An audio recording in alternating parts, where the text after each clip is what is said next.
Bom, bom dia a todos. Senhoras e senhores, sejam bem-vindos. Vamos dar continuidade aí ao nosso seminário, ao nosso ciclo de palestras. Já estamos nos finalmente, né? É o último dia, fica com aquele gosto de que a gente deveria continuar um pouco mais, porque é um tema muito relevante aí para a sociedade e a gente realmente precisa cuidar muito desse tema e as instituições têm que, né, se dedicar cada vez mais aí a esse tema aí tão importante desse seminário. Bom, nós vamos tratar hoje aqui de um lamentável e estarrecedor caso de feminicídio que aconteceu no ano de 2016, no mês de novembro, aqui na cidade de São Luís. Esse caso envolveu uma família notável, a imprensa tratou inicialmente como um caso que envolvia a família Sarney, mas acontece que a vítima nem tem Sarney no nome. Na verdade, ela é uma sobrinha neta de Sarney. Ela é neta de um irmão de Sarney. Bom, então, vou começar aqui me apresentando. Meu nome é Délio, sou farmacêutico, sou graduado pela Universidade Federal do Maranhão, sou perito criminal desde 2014. Né? Atualmente eu estou lotado no Instituto de Genética Forense. Fui investigador do ano de 2008 a 2014 e trabalhei por 3 anos na seção de morte violenta. E na época do fato, eu estava lotado nessa seção, aqui em São Luís. E no dia do fato, eu estava de plantão. E a equipe que compareceu ao local para realizar o levantamento tinha esse que vos fala como componente. Vou começar o caso aqui pelo final, as minhas considerações iniciais. Gente, esse caso já foi investigado, processado e julgado. Então, nós não vamos aqui reexaminar o caso, tampouco julgá-lo novamente. Faremos aqui uma abordagem à luz da criminalística, ou seja, a partir dos laudos que foram produzidos e levaram ao processamento, ao julgamento e à condenação do réu, no caso, que foi acusado. Bom, vou fazer aqui um breve relato do caso, muito breve mesmo, para não tomar muito tempo, para a gente entender o que aconteceu e como a perícia atuou nesse caso. No dia 13, no início da manhã e tarde, do dia 13 de novembro de 2016, estava acontecendo um evento, uma confraternização na Igreja Batista do Olho d'Água. Lá estiveram o autor, a vítima, as filhas do autor, as filhas da vítima e a sogra do autor, a mãe da vítima. O evento, essa confraternização, acabou por volta das 2 horas. O autor, então, deu uma carona para a vítima e para as filhas dela, e também para a mãe dela. Levou ela até o condomínio Garvey Park, lá no Turu, ali na Avenida São Luís, Rei de França. Lá chegando, as filhas da vítima pediram para que o autor deixasse suas filhas junto com elas, para que elas se divertissem na área de lazer. O autor aceitou, deixou suas filhas, as sobrinhas, a vítima, e deixou o local para levar a sogra para a casa dela, que morava nas vizinhanças do autor, ali no bairro da Península. Mariana, as filhas e as sobrinhas subiram para o apartamento, as sobrinhas e as filhas trocaram de roupa e desceram para a área de lazer. Isso aproximadamente às 3h05 da tarde. Mariana, a partir daí, fica sozinha no apartamento. Lucas se desloca para a residência da sogra, deixa ela lá e retorna para o apartamento de Mariana. Chega ao condomínio cerca de meia hora depois de ter deixado Mariana e as sobrinhas, né, e as filhas, vai direto para o elevador social, sobe para o andar do apartamento de Mariana, que era o nono andar. Lá ele permanece cerca de meia hora. Ele desce, depois deixa o imóvel, descendo pelas escadas, desceu 9 andares de escada, circulou pela área comum ali do térreo, falando ao celular, pegou seu carro, foi para a sua residência. Lá ele chegou, trocou de roupa, vestiu um calção, pegou uma toalha e foi para a sauna, na área de lazer do seu condomínio. Lá demorou um pouco, subiu para o seu apartamento, e lá permaneceu com sua esposa, que é a irmã da vítima, até mais ou menos às 18 horas, quando eles saíram de casa para ir à igreja. Nesse período em que Lucas deixou o apartamento de Mariana, né, já às 17h30, mais ou menos, chega ao local Patrícia, uma prima do marido de Mariana e amiga da vítima. Chega na companhia da filha, adolescente, que se desloca para a área de lazer para se encontrar com as sobrinhas da vítima e as filhas da vítima. Patrícia sobe para o apartamento, lá encontra a porta aberta, entra pela cozinha, toma um copo d'água, chama por Mariana, Mariana não responde, ela vai ao quarto, Mariana está lá deitada com um travesseiro no rosto. Está sem roupas, Patrícia supõe que Mariana está dormindo, fecha a porta do quarto, vai para o quarto das filhas e fica lá aguardando Mariana acordar e as filhas retornarem da área de lazer para que elas possam se arrumar e ir para a igreja. Bom, quando as filhas sobem para o apartamento, as filhas e as sobrinhas delas sobem para o apartamento, Patrícia pede para que a filha mais velha, mais nova de Mariana, acorde a mãe para levá-la, para que elas pudessem se arrumar e ir para a igreja. A filha mais nova tenta acordar Mariana, Mariana não acorda, chama a Patrícia, Patrícia tenta acordar Mariana, esta não acorda. A filha de Mariana mais nova vai até o apartamento vizinho, pede ajuda, o casal de vizinhos presta socorro, leva a Mariana ao hospital. Quando eu dou a entrada no hospital, são domingos, Mariana recebe um procedimento de ressuscitamento cardiopulmonar. Depois desse procedimento, os médicos fazem uma avaliação e constatam que Mariana chegou em óbito no hospital. Nesse período, Patrícia avisa a irmã de Mariana, Carol, que a essa altura já estava se deslocando para a igreja, junto com o seu marido, o autor. Patrícia também avisa o marido dela, o senhor Marcos. Carol, irmã de Mariana, se desloca para o hospital, chega lá, recebe a notícia de que Mariana está morta e começa a reclamar que ela foi assassinada. O marido de Mariana chega ao local, também recebe a notícia da morte e começa a reclamar que ela foi assassinada. O autor está no hospital e consola o marido de Mariana. O autor também toma a providência de ligar para um delegado que é amigo da família, o delegado Daniel de Jesus, que comparece ao hospital e dá as orientações do que deveria ser feito.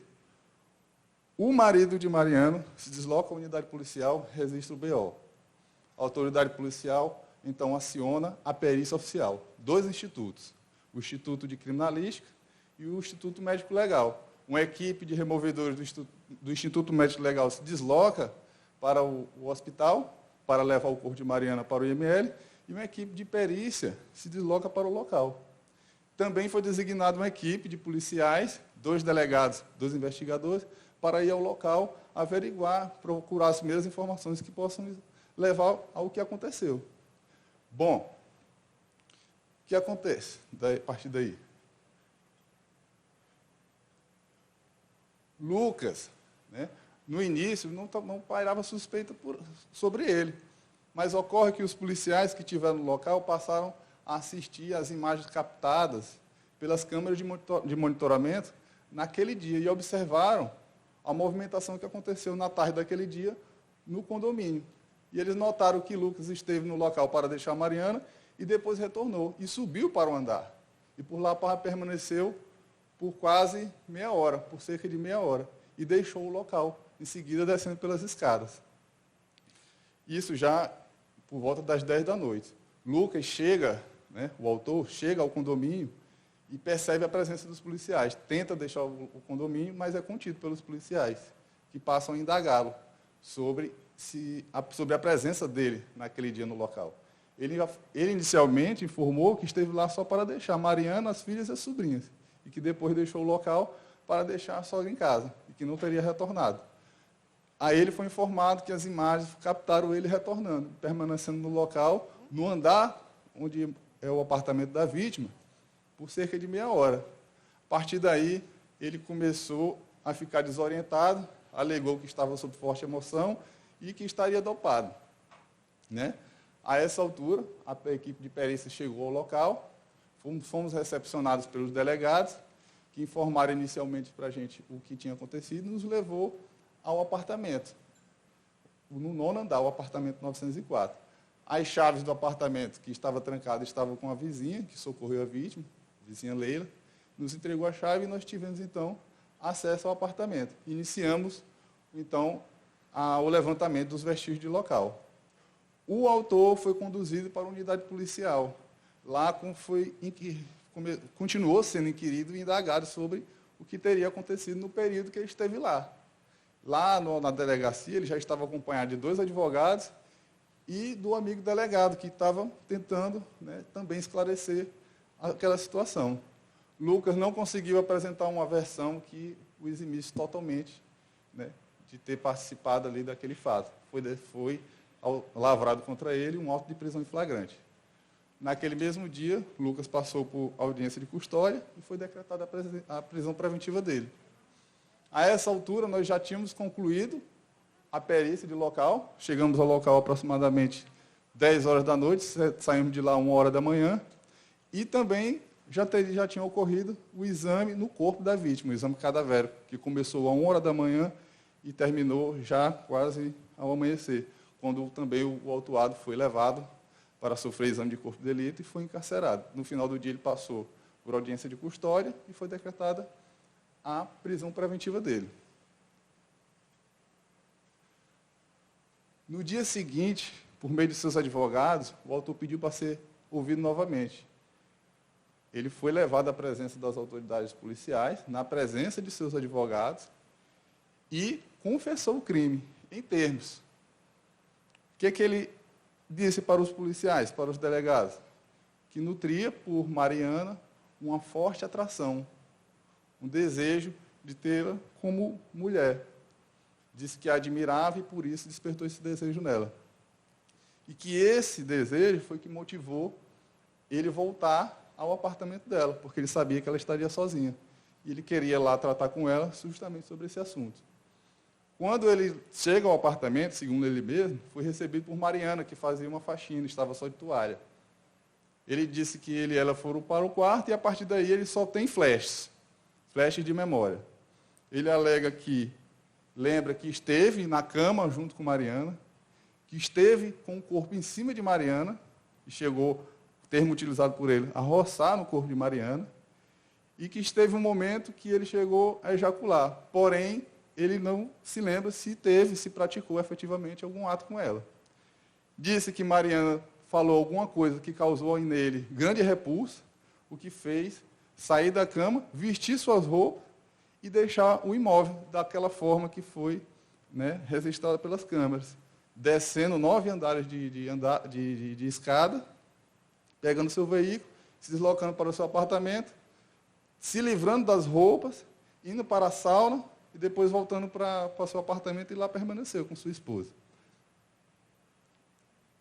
Então, esse foi a confissão, entre aspas, deles. Bem, e a atuação da perícia nesse caso?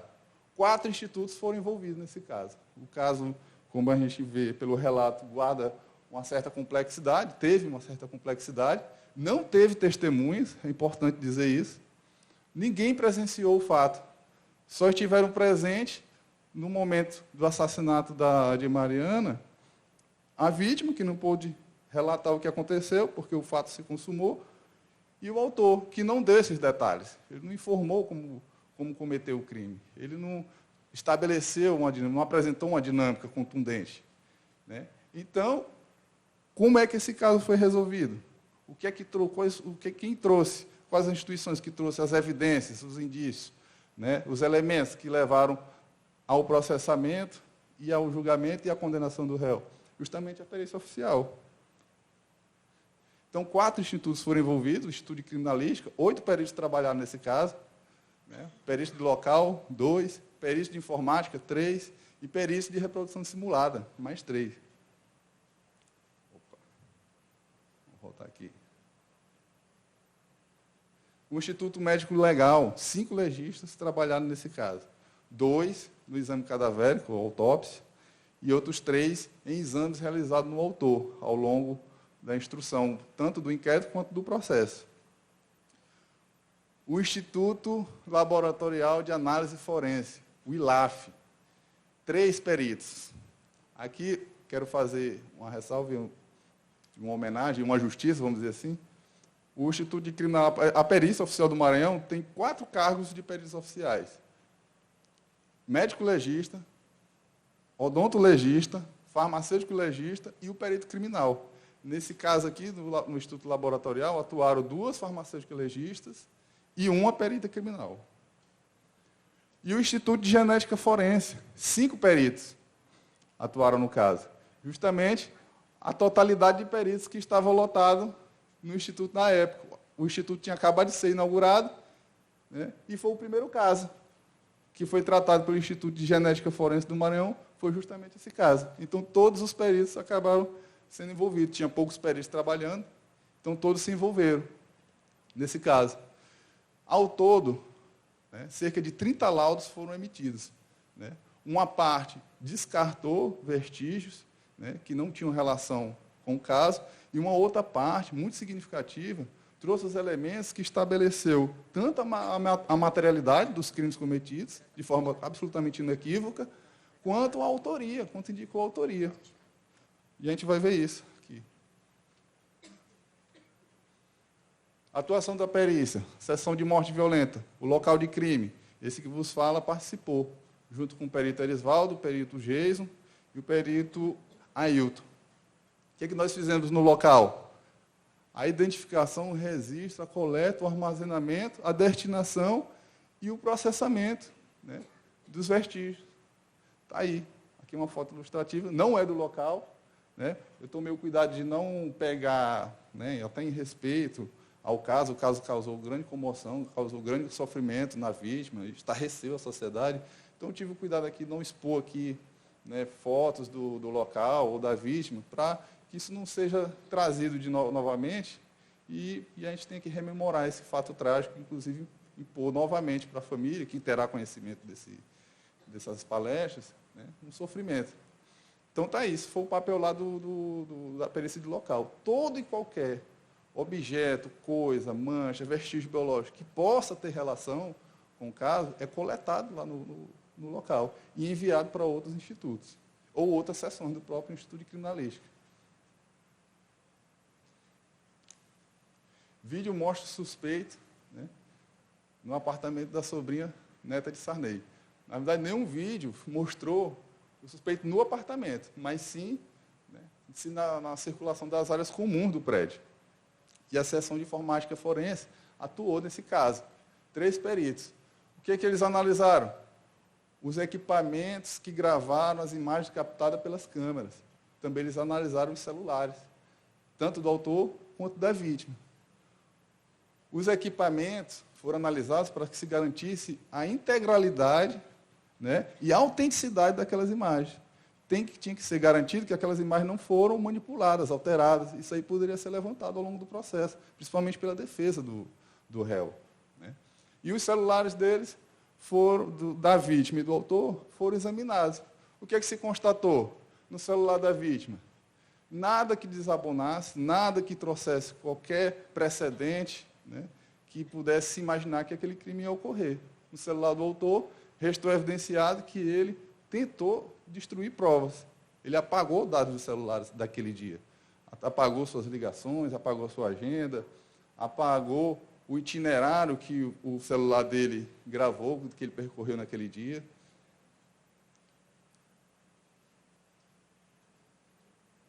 Seção de morte violenta, né? Reprodução simulada dos fatos. Teve reprodução simulada dos fatos. É o que está no imaginário das pessoas como reconstituição do crime.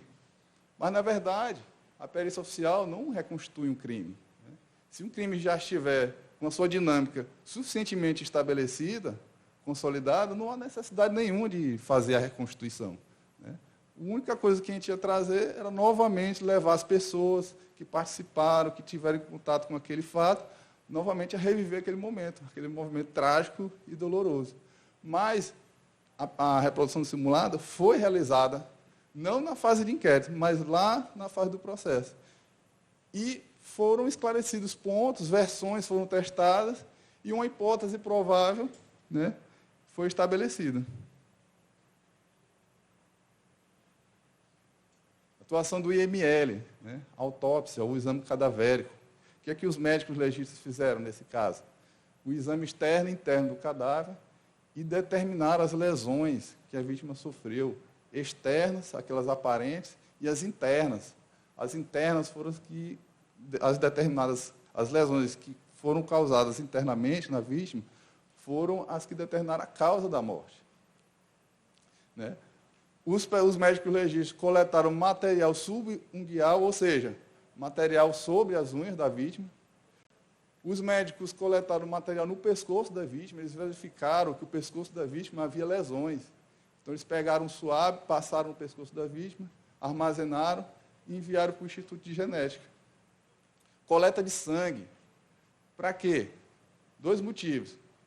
Material referência de genética para a vítima e para fazer exame toxicológico, né? Para descartar que se a vítima, ou então determinar se a vítima fazia uso de medicamento controlado, se estava sob efeito deles no dia do fato, se havia uso de entorpecentes, ou se ela foi envenenada.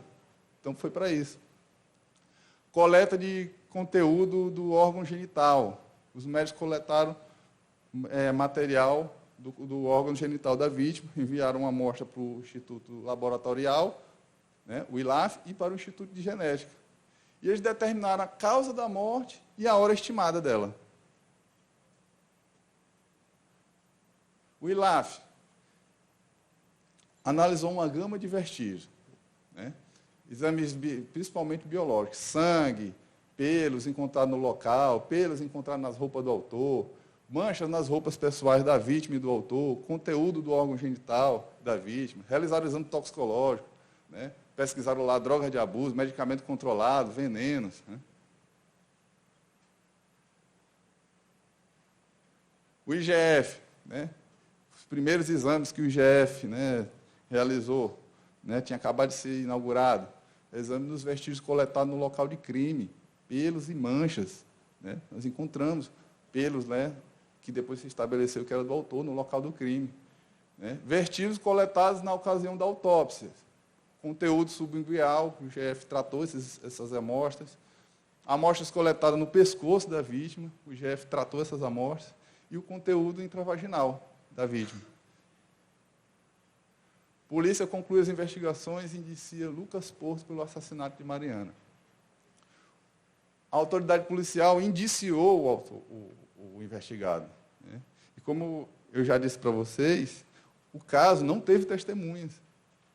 As testemunhas que foram ouvidas, ou elas trouxeram elementos anteriores ao crime, e não foi estabelecido nenhum motivo, uma causa, um auto preparatório, nada que pudesse levar a que esse crime pudesse acontecer, e as testemunhas que trouxeram elementos após o crime, né? O socorro à vítima, as circunstâncias que a vítima foi encontrada, né?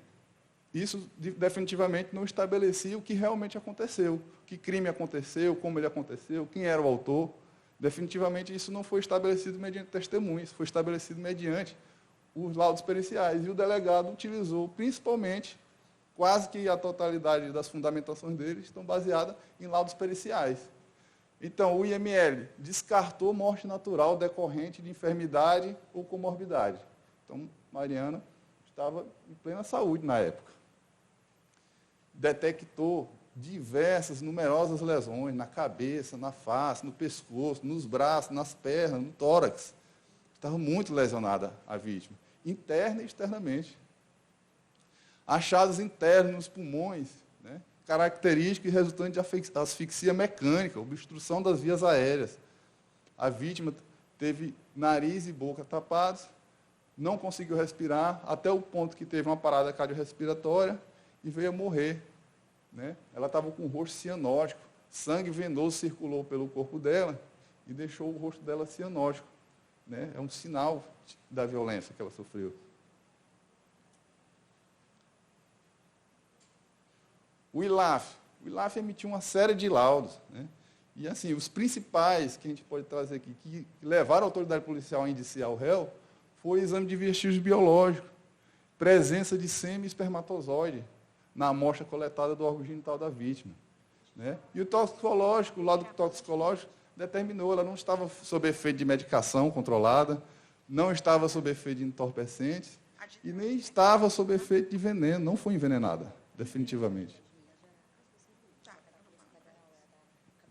O Instituto de Genética Forense, esse é que trouxe os elementos, né, que, corroborado com os anteriores, fecharam o indiciamento.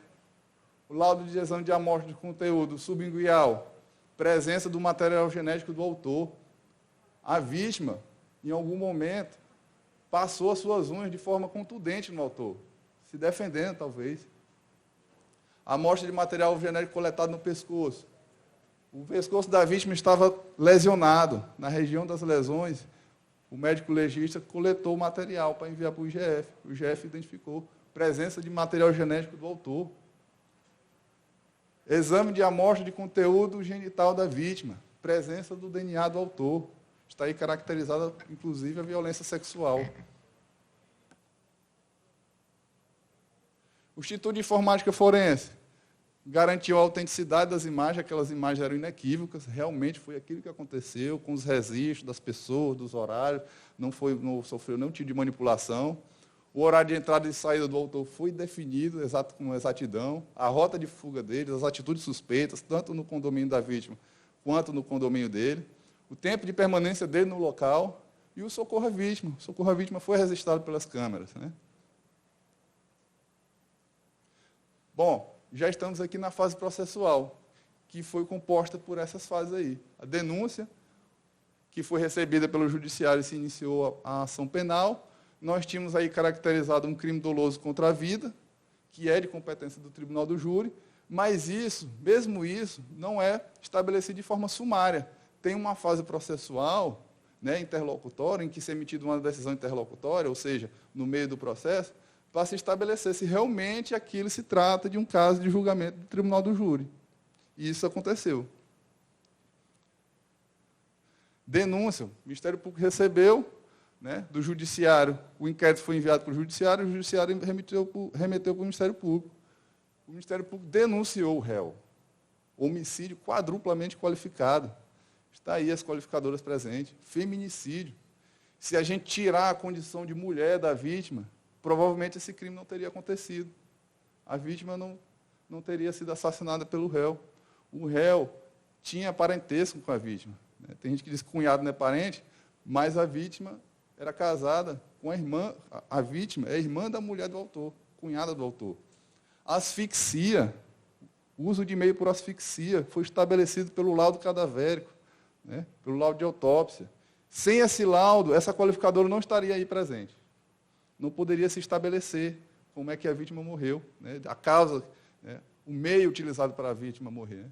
Sem chance de defesa para a vítima estava sozinha, tinha compleição física muito inferior à do acusado, então foi estabelecida aí, segundo o critério do Ministério Público, essa qualificadora.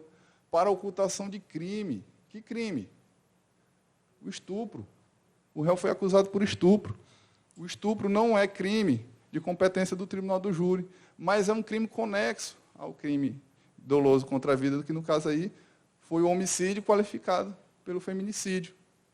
Ficou inequivocamente estabelecido a violência sexual por laudos tanto do ILAF quanto do IGF.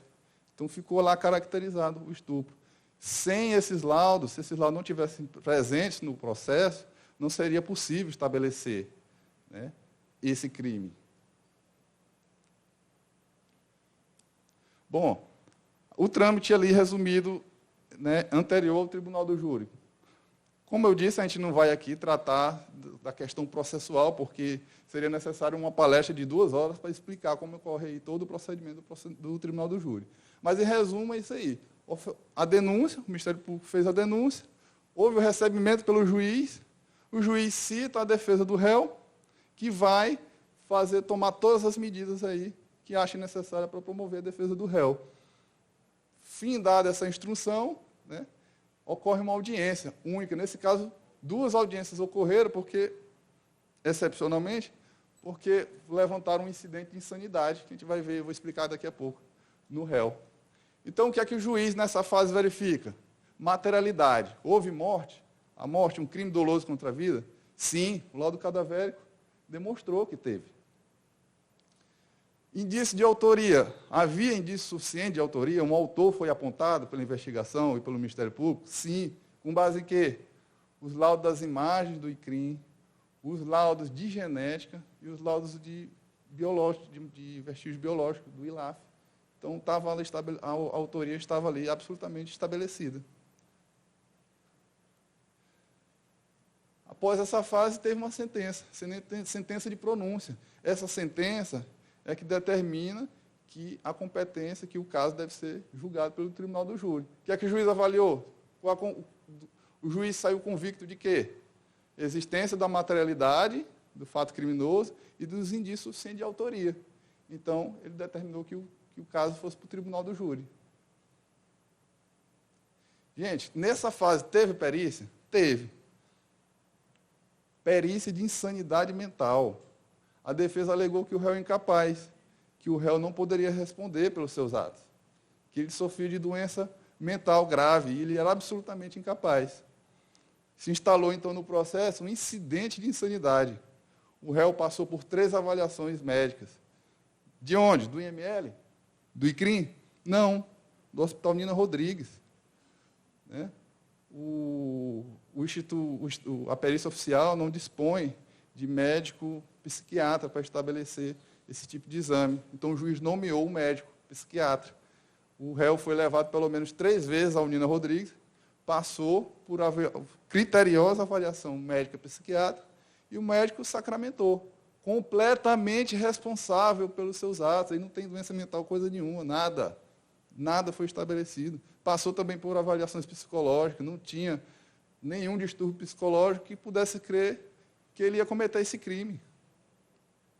Então, essa ressalva foi a perícia que ocorreu durante essa fase de pronúncia foi essa.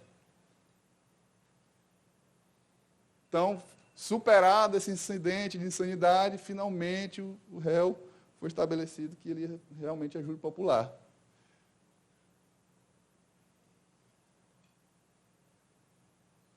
Bom, o que aconteceu? Deixa eu dar uma volta aqui.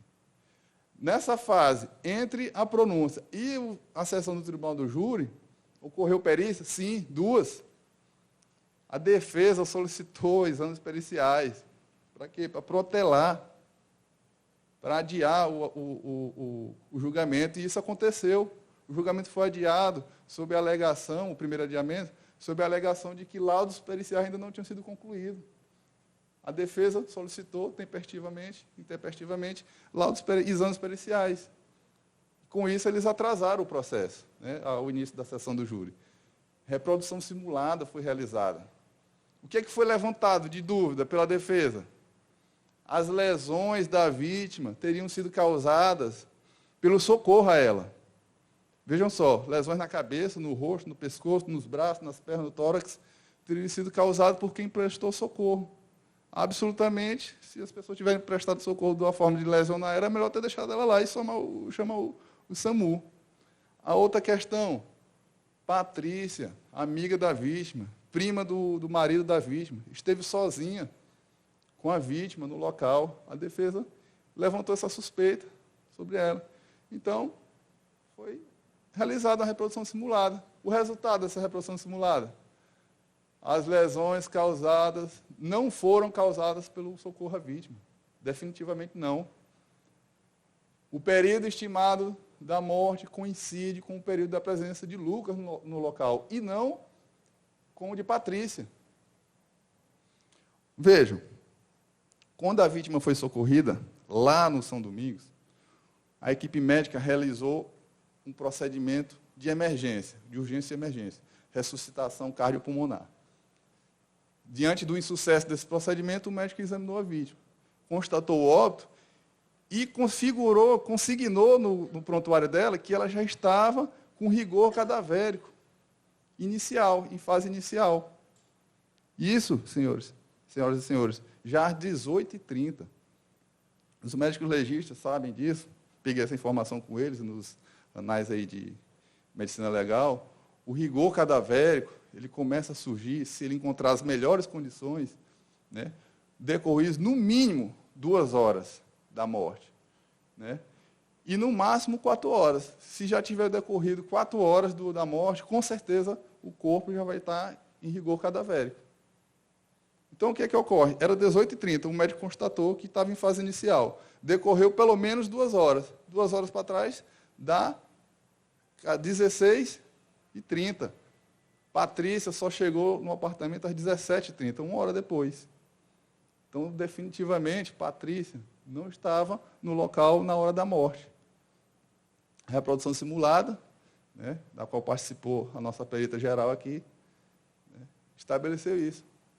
O período estimado da morte coincide com a presença do autor, não com o de Patrícia. Laudo de DNA. Vejam só. No local, a equipe de peritos encontrou sobre a cama um pelo. Um pelo que foi enviado para o ILAF e o ILAF estabeleceu. É pelo humano. Foi feito o exame de genética nesse pelo? Não. Por quê? 3 laudos do IGF já tinham saído.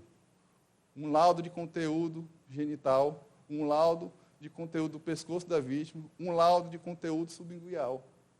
Restava alguma dúvida? Todo esse material estava com o material genético do autor.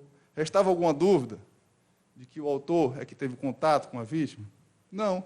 Então, esse pelo não passou por exame genético.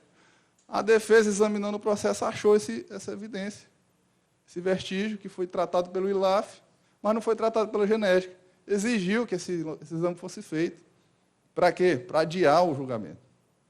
Enquanto esse laudo estava sendo feito, já era em cima do julgamento. Que foi ali a data primeira que foi marcada foi em fevereiro de 2021. A defesa conseguiu adiar o julgamento. E o laudo de genética foi realizado e estabeleceu pelo encontrado no quarto da vítima, na cama, continha o material genético do autor. Então, a defesa protelou o julgamento, mas trouxe mais um elemento para o processo que incriminava o autor. E aí, senhores, finalmente, chegamos ao tribunal do júri. Não vamos deter aqui como é que é o procedimento do tribunal do júri, mas o que eu posso dizer aqui para vocês é que o que convenceu os jurados e a acusação, quando, na sua exposição do caso, do início ao fim, fez referência aos laudos criminais. Pouco fez referência às testemunhas. Inclusive, as testemunhas foram todas novamente ouvidas nessa sessão. O julgamento durou 5 dias. Né? E os jurados, definitivamente, foram convencidos, com base na argumentação do Ministério Público, com base na argumentação da assistência técnica, né? Dos assistentes técnicos da acusação, e com base os laudos foram lá apresentados. Então, o júri não teve dúvidas, condenou o réu por 2 crimes. O crime de feminicídio, homicídio quadruplamente qualificado, feminicídio, uso de asfixia, redução de defesa da vítima e para ocultar o outro crime que ele foi condenado pelo tribunal do júri, o crime de estupro. Né? Que já estão nas considerações finais, meus amigos. Em janeiro de 2017, a Delegacia Geral emitiu um protocolo de investigação de feminicídio. Eu falei para vocês, lá na minha apresentação, que eu tive um período que eu fui investigador, 2008 a 2014, quando eu entrei na perícia. 2008, só tinha 2 anos que tinha sido promulgada a Lei Maria da Penha. Né? E as instituições policiais, o Estado ainda estava, né, naquela fase inicial, não tinha estabelecido ainda meios, protocolos, não tinha estabelecido um sistema para investigar os crimes de violência contra a mulher que foram trazidos à luz pela Lei Maria da Penha. As próprias instituições policiais tinham dificuldade de tratar esses crimes, tinham muito preconceito. A própria Lei da Maria da Penha ainda hoje sofre muito preconceito. Né? Mas foi um crime bárbaro contra a senhora Maria da Penha que fez com que essa lei fosse promulgada. E esse crime, dada a gravidade, né, o estarrecimento que causou na sociedade, mostrou que nenhuma camada social está livre. Né?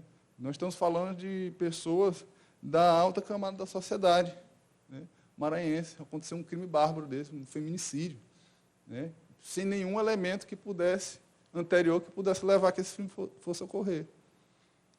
Eu posso dizer que a perícia oficial e a Polícia Civil tratou bem desse caso. Nós vimos aqui que a perícia oficial não deixou passar absolutamente nada. Né? A materialidade do crime e a indicação da autoria foi absolutamente estabelecida. Né? mas se viu a necessidade de se estabelecer um protocolo padrão.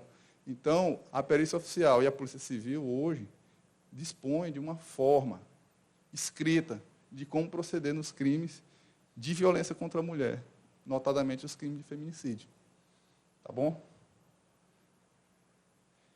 Obrigado a todos. Espero que tenham gostado. Délio, parabéns, amigo. Você foi fantástico. Gente, Délio realmente seguiu aí o que a gente entrou em acordo para essa palestra. E eu quero chamar aqui o deputado estadual Neto Evangelista, que está aqui desde ontem, para fazer a entrega do certificado e da placa.